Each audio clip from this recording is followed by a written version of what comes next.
Welcome back to the court. It's been a wild summer. Feelings have been hurt. Loyalties have been tested. And tonight, we crown one duo with the chance to win it all.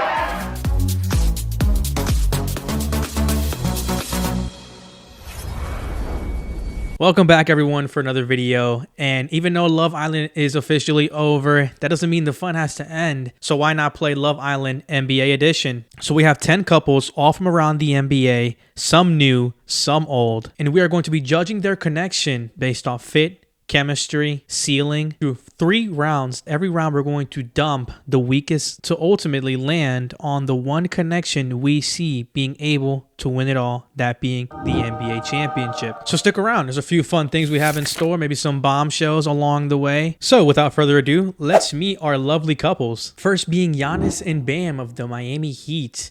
Giannis, having spent 13 years in Milwaukee, now gone in one night, forming one of the most physical front courts in the entire league that operates within the same 15 feet. These are 2 of the best defenders who share one closet, and that closet being the restricted area. Next up, we have Ja and Dame of the Portland Trail Blazers, 2 on-ball stars sharing one basketball, along with Denny Avdia lurking as a third wheel. Now on paper, it's a backcourt. In practice, it's 2 cones sitting in front of one another. Can these 2 make their relationship work? Then we have Anthony Edwards and LaMelo Ball of the Minnesota Timberwolves, 2 walking highlight reels that make any PR team love and hate them at the same time. Next up, we have Kawhi Leonard and Scottie Barnes of the Toronto Raptors. Now, while this is a new relationship, he is going back to his ex in a way, if things are clear, that is. And our last new couple being Brown and Maxey of the Philadelphia 76ers. After 10 years in Boston now with a brand new pairing in Maxey, the couple that got hot the instant it formed, so hot that some bombshells have been paying attention. Now moving on to our more established couples, we have Victor Wembanyama and De'Aaron Fox. San Antonio's very own, coming off a finals appearance, having one of the highest ceilings in the villa. However, there are other faces looming in the distance. Then we have Nikola Jokic and Jamal Murray of the Denver Nuggets, the most settled couple in the villa. No drama, no doubt.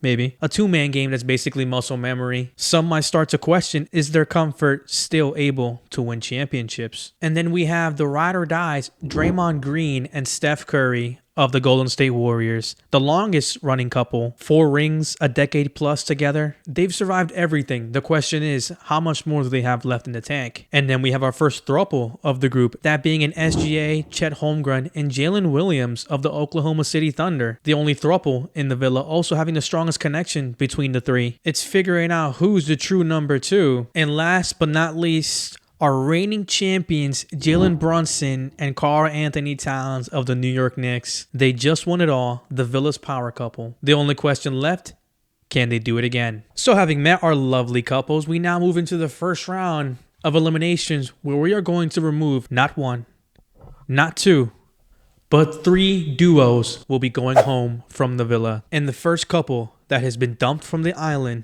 is Ja and Dame. Now, Ja last season averaged 19 points per game off 41% field goal percentage, only played 20 games due to injury. He arrives in Portland that already has a room filled with guards in Lillard, Drew Holiday, Scoot Henderson, Shannon Sharp. Now, while it can turn around, there are just so many question marks with this connection and what they're going to be able to accomplish. The Ja Morant we know today is not the one we knew a couple years ago. Who do you look at around the league as you're studying and say, we're going to have to run through them? Celtics. No one in the West. Nah, I'm fine in the West.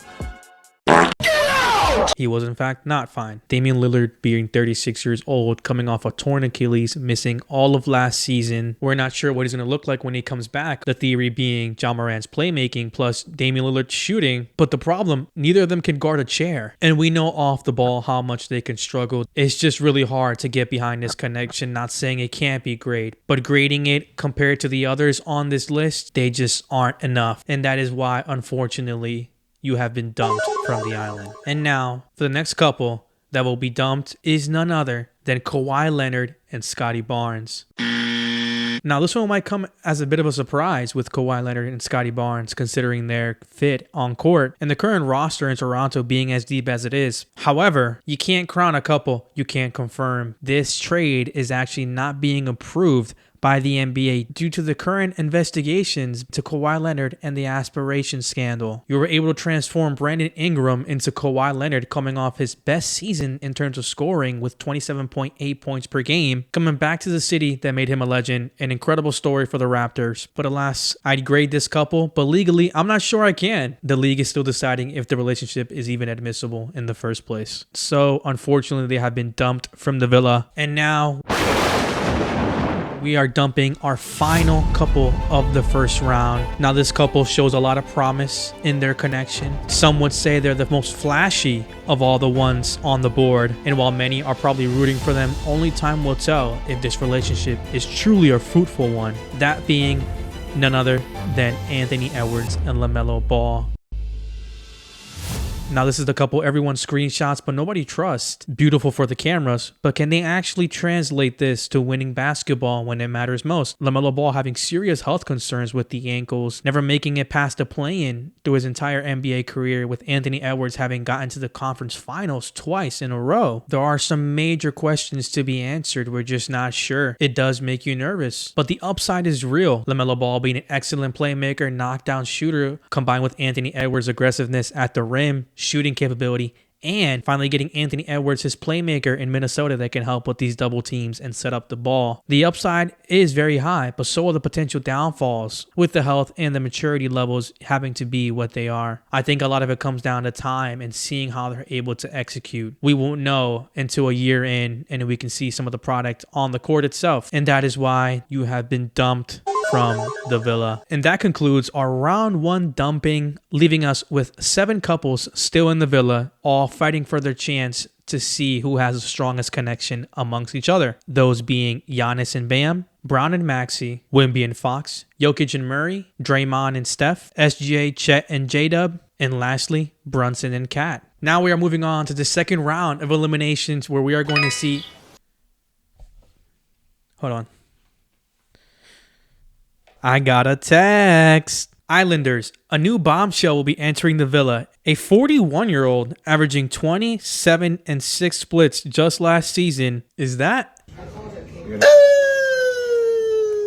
LeBron James will be joining the villa as our newest bombshell, looking for a connection, but it seems like he's not really looking for monogamy. This is more of a modern relationship. And there are some suitors in this villa who are very much open to this kind of experience. And let's talk about what the dynamic looks like with some of these potential suitors. The first one being Giannis and Bam. LeBron having won 2 championships with Miami. They got the cap space now that Norman Powell signed with the Bulls. The roster spots are obviously open. But the shooting is a real issue with this team, with LeBron not being known as a knockdown shooter. A third ball dominant creator makes for some historically bad spacing. And in true Miami fashion, a shitload of traffic.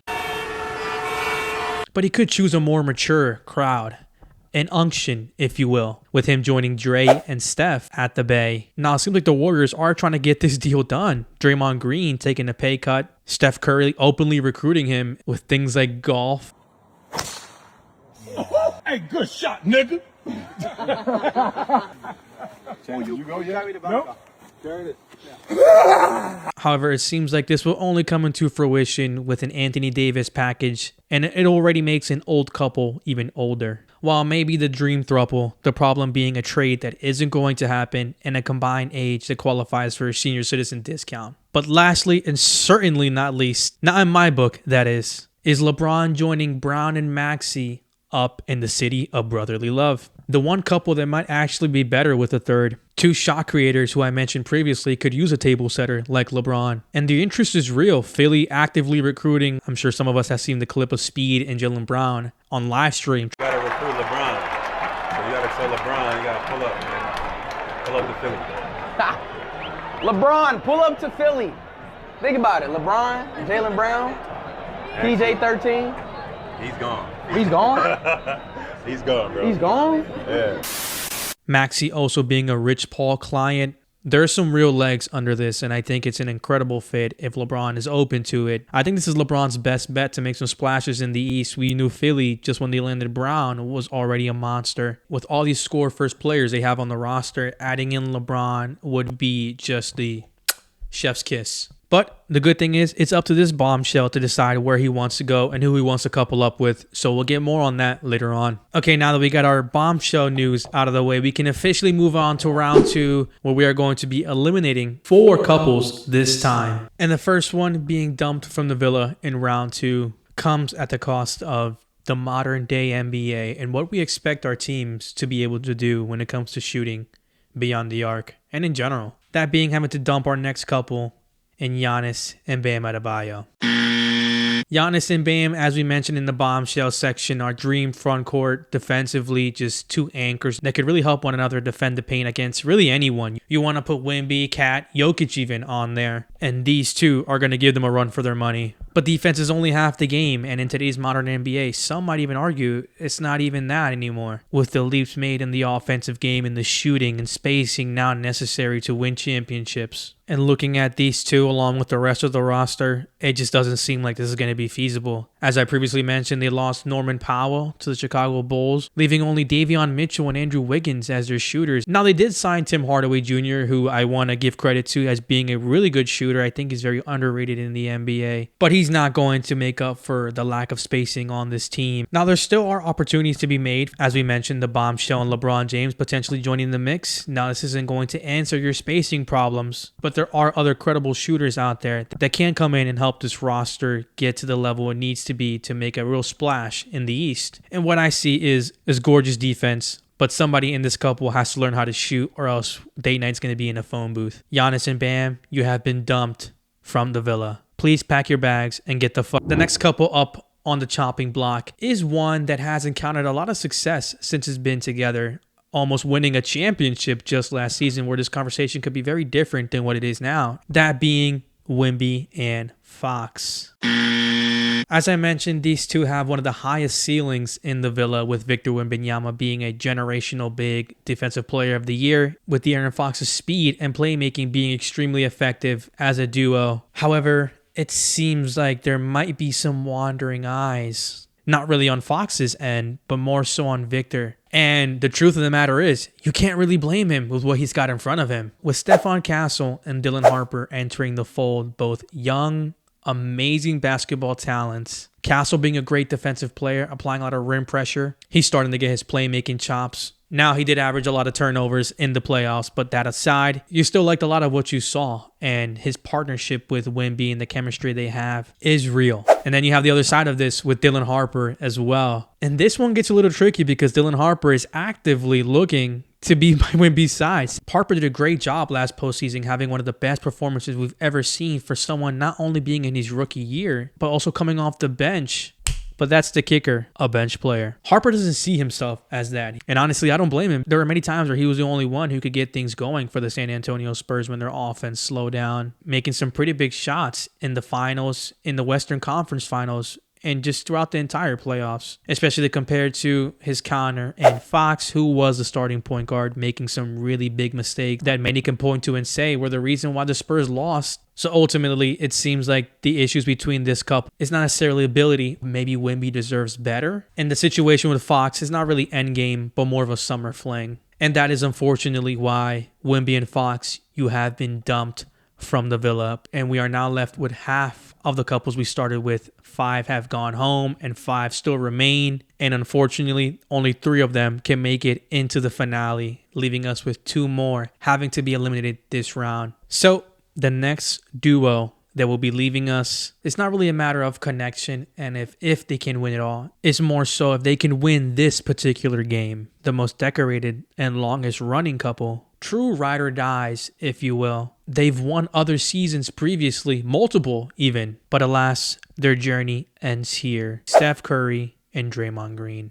It's not about them being a good connection or not. They obviously are. They've won this 4 different times. Truly a historic duo, a match made in heaven. Stephen Curry being one of the greatest shooters of all time. Draymond Green being one of the best playmakers and off-ball players. A dynasty that we've all gotten to witness and appreciate. But like all dynasties, it does come to an end, and that is what we are witnessing here. Last season, the team only won 37 games and lost 45. We saw all the weird dynamic going on between Steve Kerr and Draymond Green and just the overall cast. And now some might say everything went wrong. I don't really think it's that. I think it's just this is the end of the line. And while, again, you are winners in everyone's book, to win this game at this moment, it is no longer enough. All the history, not enough runway. The bombshell fantasy not working out in your favor.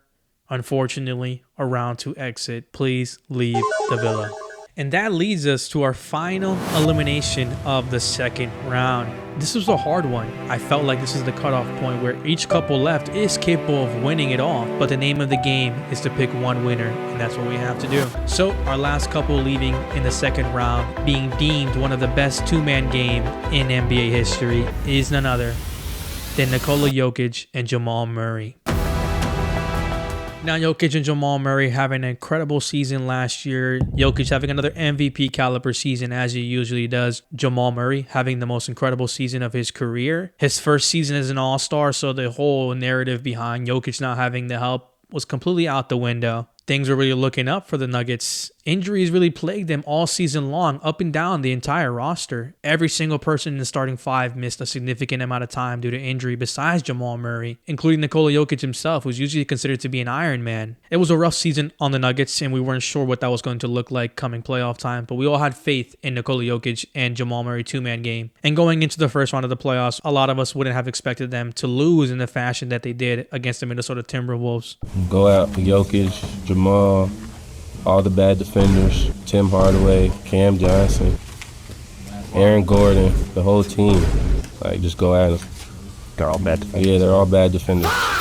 We're also down a lot of players due to injury themselves, and they still lost in 5 games. Just a complete masterclass by the Nuggets. Jamal Murray, Nikola Jokic completely falling apart. It was bad. It was really, really bad. And I guess you could say some of this is recency bias due to that performance we saw. But again, I wouldn't be surprised if next year they came in and won the whole thing. These guys are clearly capable of working with one another, have the chemistry, have the fit. And it's not a matter of them not being good enough. It's more so the others in front of them on this list are currently better or have more projections to be better. A great couple who's capable of winning, and I'm sure next year they'll continue to do so. Unfortunately, in this game, they haven't. Jamal Murray and Nikola Jokic, you are free to go race your horses.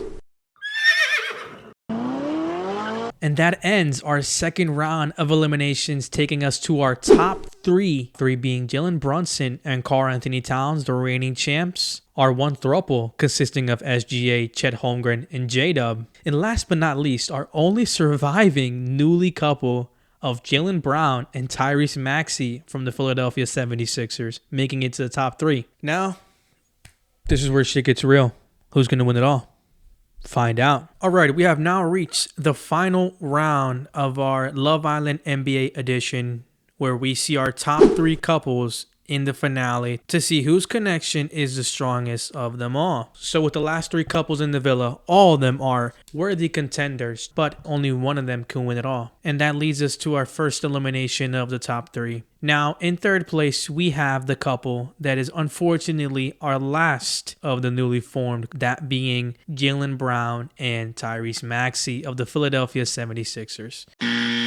Now, Maxey and Brown making it this far. Some might say a couple that hasn't even played on the court yet making it to the top 3 is absurd, right? But with this couple, I think the biggest thing, the genuine spark and ceiling that is now placed on the Philadelphia 76ers really is something that speaks. For the past couple of years, it seems like Philadelphia has been plagued biblically, dating as far back as the Ben Simmons and Markelle Fultz picks, those not panning out the way you want to, and then more recently with things like the ghost of Joel Embiid haunting the Wells Fargo Arena, the firing of their GM and Daryl Morey, having Doc Rivers as your head coach in the 2020s. If you want to be champions, you know you're going to get hit, all right? You got to keep punching. And then the Paul George suspension scandal with him being out for 25 plus games and having one of, if not the worst contract in the NBA. Things just seem very downtrodden for this organization and team in general. And then within the last year, it started to pick up. Tyrese Maxey being an all-star, having an incredible scoring season. VJ Edgecombe being drafted at number 3, coming onto the scene and showing a lot of promise. And then you beat the Boston Celtics in the historic 3-1 comeback in the first round of the playoffs. Yeah, you got swept in the second round by the Knicks, but they went on to be champions. And then you go out and you trade for Jaylen Brown, for Paul George and a couple of picks. Just from that alone, things are looking better. And then focusing on the Maxey and Jaylen Brown fit, these two together can really make things interesting out in the East. Maxey and Brown bringing excellent rim pressure as guards, defending-wise. Jaylen Brown, I know his defense can be sort of underrated, I feel like, in the NBA, but he really is a good defensive wing, and Tyrese Maxey also able to hold his own. I think there's a lot to look forward to, and there's a new monster out East, and things seem like they could get even better with the acquisition of bombshell LeBron James potentially on the horizon. If things shake out in their favor and the roster works out the way they want it to, with Joel Embiid being healthy, VJ Edgecombe taking another step forward, I think in a year's time we could be looking back at the Philadelphia 76ers and talking about how this trade is one of the best ones made in the modern NBA history. But again, all this is hypothetical. We haven't seen these guys play on the court for a single minute together, so I could just be talking out of my ass and this could blow up all in my face. So that is why they have to unfortunately leave the villa. And now we're down to our final 2. Now, an important disclaimer I want to make on these last 2 finalists is that both of them are NBA champions of the last 2 years with the New York Knicks and the Oklahoma City Thunder. So what this really came down to was not just about the duo themselves, because like I mentioned, both of them are winners. So I don't think it's really a matter of just a duo anymore. I think there are certain things you have to take into consideration, like the team construction, to really help narrow out which of the two has the best connection and chemistry. So that brings me to our next and final elimination of the game. That being none other than Karl Anthony Towns and Jalen Brunson. Now, I know. They just won. How could you pick him? Brunson's a top player in the NBA. Cat's one of the best shooting big men ever. Calm the fuck down. Again, this isn't about which team isn't good enough or not. It's more so the connection between the couple and what they're able to do together. And it's important to remember with Jalen Brunson and Karl Anthony Towns, the consensus around the NBA is that neither of them are your first impressions of a top 8, top 5 player. Now, whether you see them that way personally is one thing, but as individuals, most of their common placement is among the adjacent level of top 10 fringe superstars. And another point I want to touch back on is what I mentioned earlier about the team combination and why these players are so great. One thing we can agree on in this Knicks championship run they just went on, this team was great together. It wasn't just one individual really carrying the load. The Knicks probably have the best starting 5 in the NBA with Jalen Brunson, Josh Hart, OG Anunoby, Mikal Bridges, and Karl Anthony Towns. Let's not forget Mitchell Robinson, who was on the bench. This team has some legitimate players and contribute to some winning basketball. As we saw, OG Anunoby has some incredible games. Josh Hart defensively and on the rebounding was insane. Mikal Bridges hit some clutch shots. It's a real team effort. So you do have to see how this roster fills out and in the next season what they're able to do. Before I can crown them over the other finalists who also has their own question marks, they do, however, edge them out in terms of star power and the connection they share amongst each other. So again, Knicks fans, Cat and Brunson are exceptional players, but the name of the game is connections, and while yours is very strong, I don't think it's the best one on this list. And that brings us to our finalist, our winner, the best connections on this list being Shea, Chet Holmgren, and J-Dub, the Oklahoma City Love Triangle. This trio won the 2025 championships, won 68 games that season as well, having the highest point differential in NBA history, and then went to win 64 games this season, making it their 3rd season in a row where they're the number 1 seed out west. Now, they did lose to the San Antonio Spurs, but they lost in a Game 7 where they easily could have made it to the finals, and we have a completely different storyline unfolding in front of us. So yeah, I think it's safe to say the connection between these 3 is off the charts. Also important to note that they're actually all locked up on contract all the way up until the 2031 season. So for the next 5 years, we can expect this trio to play together. But there is one caveat. That being, who is the true number 2 in the equation? So you have J-Dub in 2025 when they won the championship. He made 3rd team All-NBA,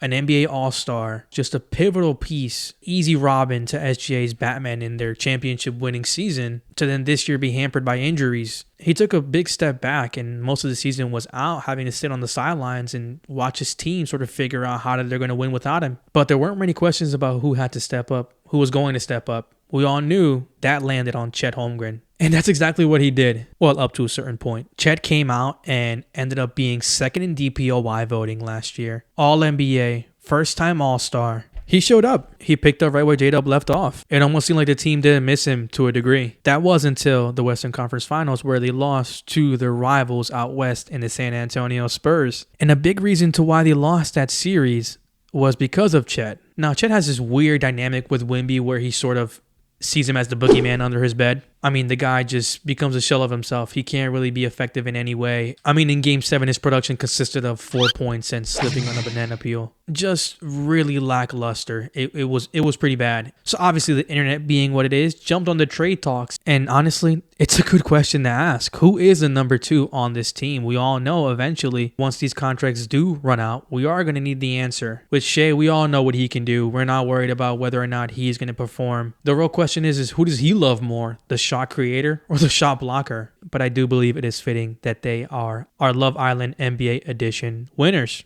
And just like that, we have completed our first episode of Love Island NBA edition. Comment down below on the list of couples we have. Are any of them going to win the championship next season? Or could it be a couple we're not even talking about who might be lurking in the shadows? Maybe a Luka Walker Kessler? Tell me who you think is the true number 2 behind SGA. Is it Abraham Lincoln and Chet? Or is it Jalen Williams? I don't know, whatever you guys think. Now, while the game may be over, there are still a few questions to ask and answer, being there's still one single left in the villa with our bombshell LeBron James still on the horizon looking for his connection. Where is he gonna go?